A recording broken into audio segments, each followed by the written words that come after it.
Hello, hello, hello. Welcome to the Mrs. Mummy PhD podcast.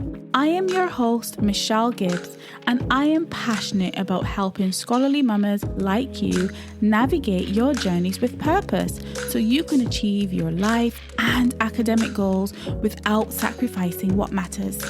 The reality is that scholarly mama life is multidimensional. We're scholars, yes, but we're also mothers, wives, and so much more with whole lives outside of academia. So how do we successfully navigate all this? Well, first, we need the space to embrace this unique blend. Only then can we begin the important work of becoming purposefully whole. And part of my own purposeful work is to create a space for us as scholarly mamas to grow, to reflect, and to become everything that we were meant to be. So, mama, are you in? Fabulous. Let's begin. These are our journeys of becoming.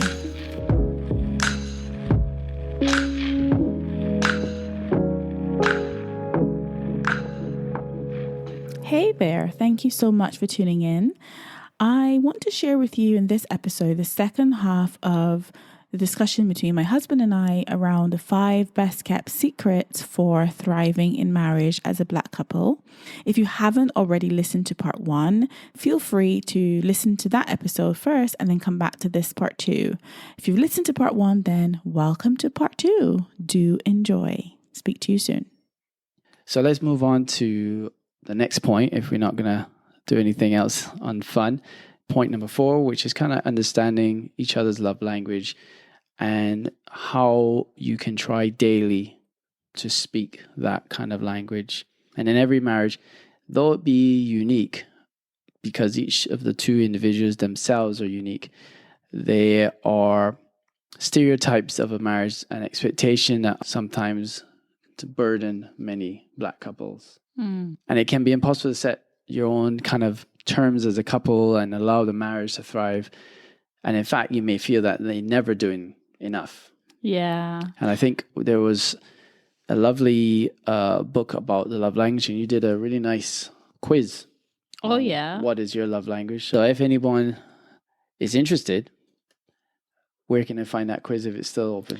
So if you head into the show notes, I will link the quiz there. So you can take that quiz and find out what your love language is so that you can better understand yourself as well as teach your partner how to love you best. So make sure you check out the quiz, What's Your Love Language, in the show notes.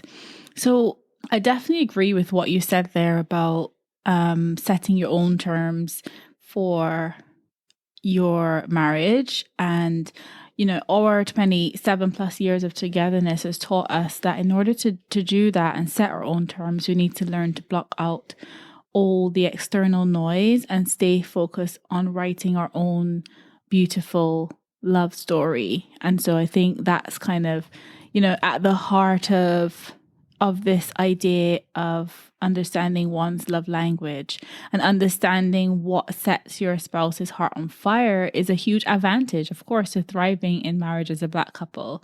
And so rather than focusing on stereotypes and expectations that keep you stuck, equipping your marriage with the tools that you need for that regular servicing. So, you know, just like having a car, vehicle, you need to be servicing your marriage regularly.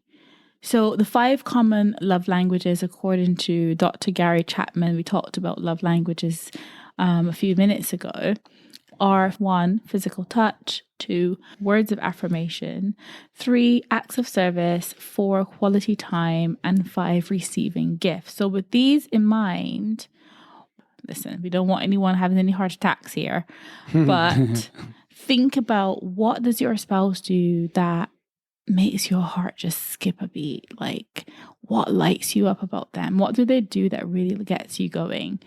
And I think the secret here is in giving your spouse a space to be themselves and having the space to be yourself, because only when you know and love yourself can you truly love another person.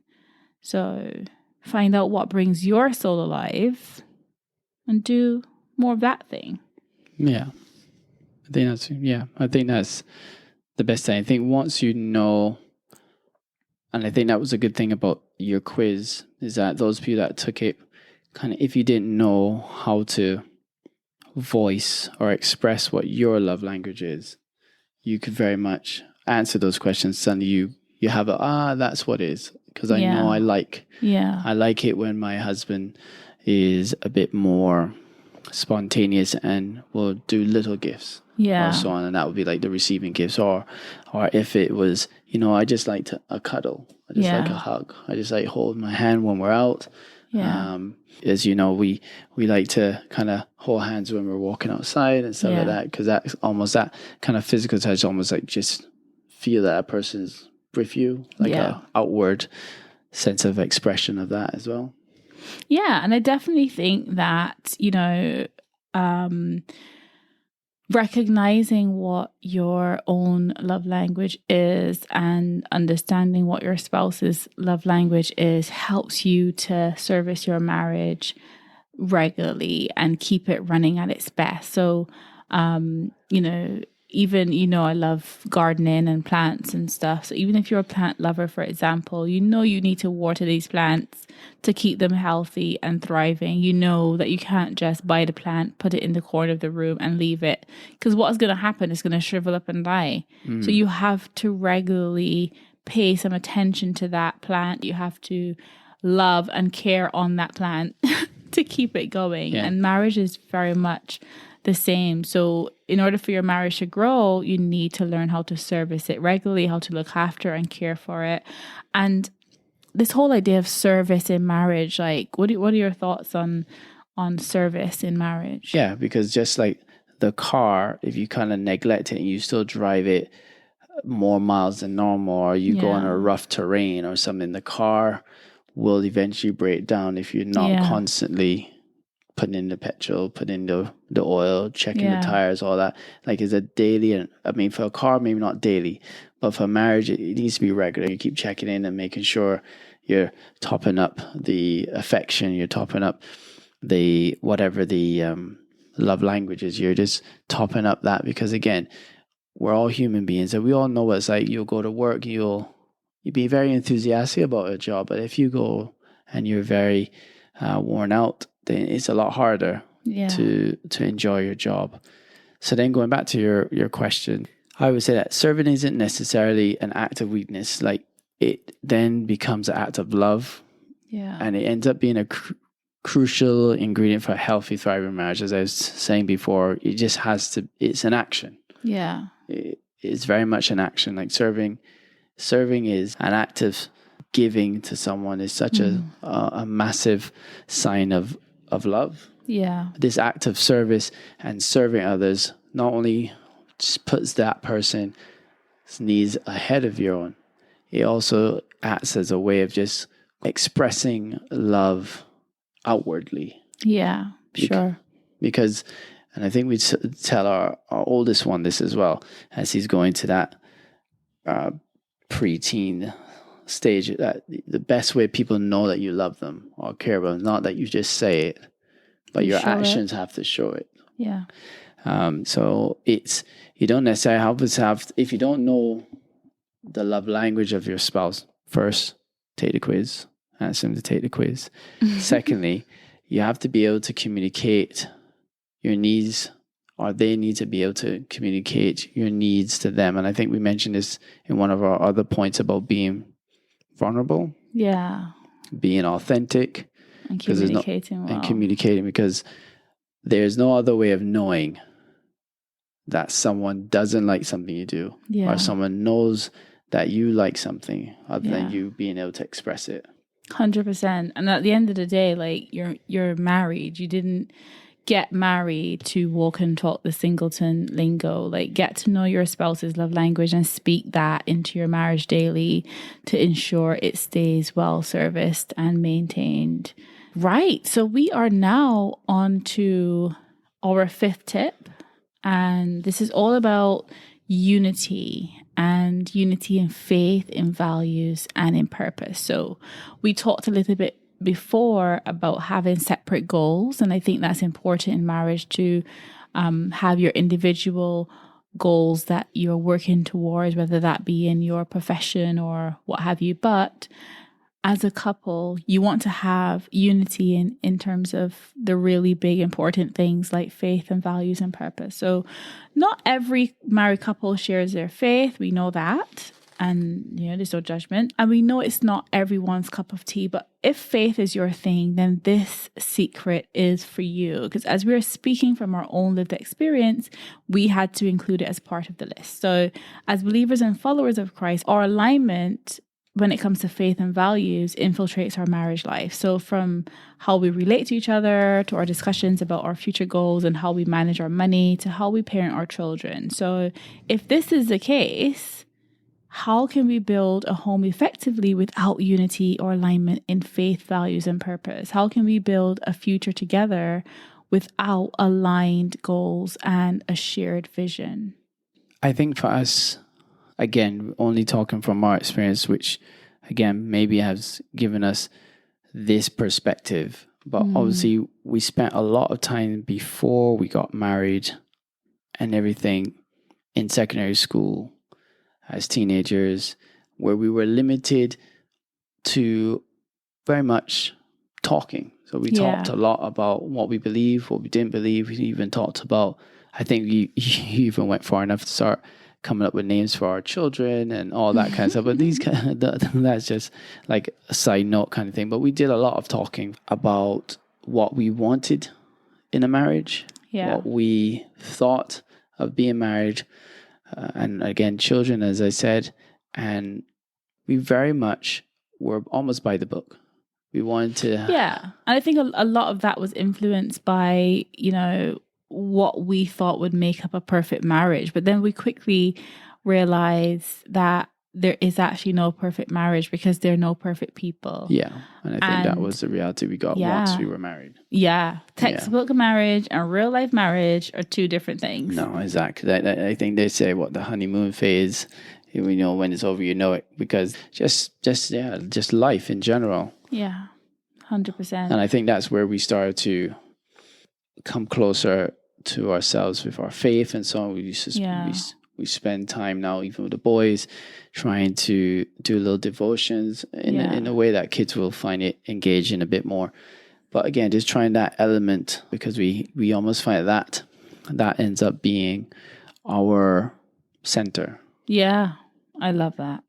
So if we have that familiar center, however it changes, we know that at the heart of it, there was that center that we started off with. Yeah. And that gives us a grounding for that common purpose and that common vision. And without those central core values, you would never have been in a position to overcome the challenges that, come with marriage. Without faith and prayer, we would not have a shared vision and a sense of purpose that grounds us as a couple. Yeah. And that's not to say that this sense of purpose was unchanging. It was kind of shifting gradually over time. At the moment we got more clarity and especially life experience, because when you're young, things are just so tra-la-la and so on. But then you get a bit older and suddenly things have a different perspective. And as I said, again, coming to this age, we're finding we're having a lot more deaths.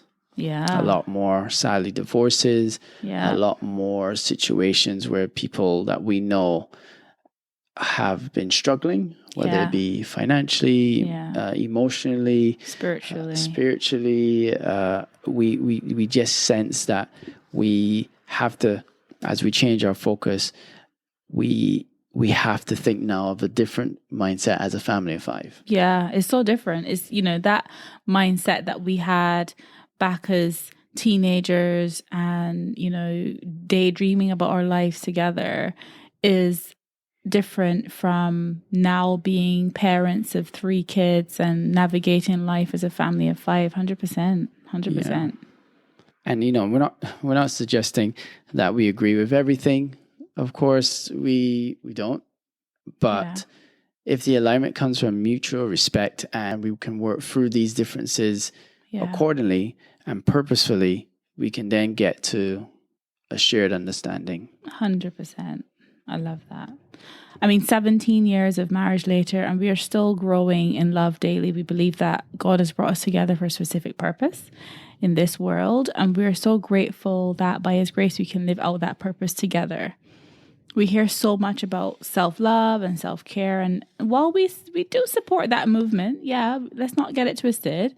But as a married couple, we also remain committed to alignment in our home, united by a shared sense of purpose and founded upon, as you said, that center of faith and our values. So self-love matters, but unity also matters in marriage. Absolutely. You can't love anyone else if you don't learn to love yourself. And remember, as I always say, becoming purposely whole is the goal. So once you've got that self-love covered, alignment is the next beast to conquer. Let your home, your haven, be a safe place of peace and unity by becoming one in your faith, values, and purpose.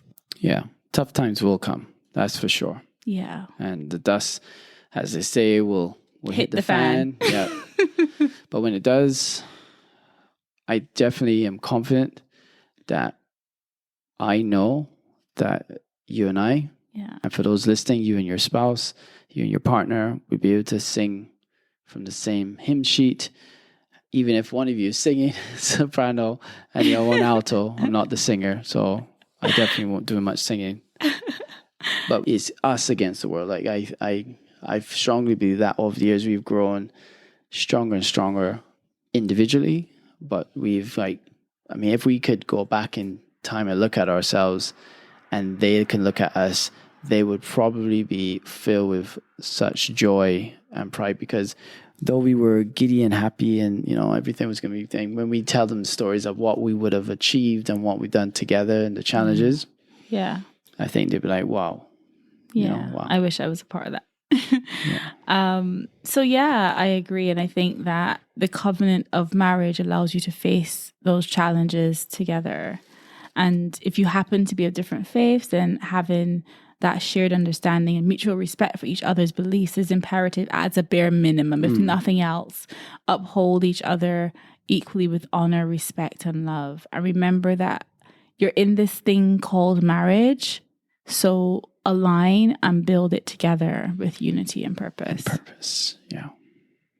So I think that's it for now. Like, we have spent quite a long time sharing our best tips for how to thrive in marriage as a Black couple. I really hope that it's been helpful. Has any of it resonated with you? Please drop us a message on Instagram and let us know. Yeah, and if you really did enjoy hearing my voice as well, let us know. Drop a comment so I know whether I'm allowed back on. The boss may not want me back, so send a few messages. Let her know.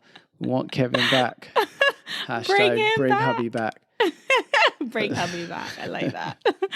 So we hope that this offers you guys some hope and encouragement as you commit to growing your love and marriage, and as you progress along your journeys of becoming. And to my wonderful husband, thank you so much for helping me put this together.